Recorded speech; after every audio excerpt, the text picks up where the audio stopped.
মই প্ৰথমতে ধন্যবাদ জ্ঞাপন কৰিছোঁ মিডিয়াক। তো আমি আজি এটা পবিত্ৰ অনুষ্ঠান এইটো ক'ব লাগিব।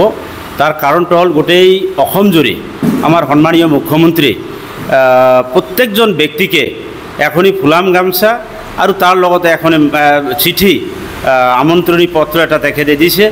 মানে আজি ভাৰতীয় জনতা পাৰ্টিৰ পৰা আৰম্ভ কৰি অন্যান্য চৰকাৰী যিখিনি বেচৰকাৰী সবকে এটা এই আমাৰ অসমৰ স্বাভিমান গামোচা এখনি ফুলাম গামছা দিছে। তাৰ কাৰণে আমি ভাৰতীয় জনতা পাৰ্টি দক্ষিণ শালমাৰ জিলা সমিতিৰ তৰফৰ পৰা তেখেতক অশেষ ধন্যবাদ জ্ঞাপন কৰিছোঁ। তাৰ কাৰণটো হ'ল তেখেতে এনেকুৱা চিন্তাধাৰা কৰিছে আৰু আমি জানো যে আমাৰ জিলাখনৰ যিখিনি ভাৰতীয় জনতা পাৰ্টিৰ কাৰ্যকৰ্তা আছে তেখেতে এই ক্ষেত্ৰত বহুতো উৎফুল্লিত হৈছে। আগতকৈ বহু উন্নত ধৰণৰ আমাৰ ভাৰতীয় জনতা পাৰ্টিৰ কাৰ্যকৰ্তাখিনি বহুতো উন্নত ধৰণৰ সংগঠন কৰাৰ প্ৰচেষ্টা চলাই আছে। এইখিনিয়ে আমি পুনৰবাৰ সন্মানীয় মুখ্যমন্ত্ৰী মহোদয়ক আমি ধন্যবাদ জ্ঞাপন কৰিছোঁ। তেখেতে এই ফুলাম গামোচা এখন দিয়া আৰু এটা মানপত্ৰ এখন চিঠি দিয়াৰ কাৰণে তেখেতক পুনৰবাৰ ধন্যবাদ জ্ঞাপন কৰিছোঁ।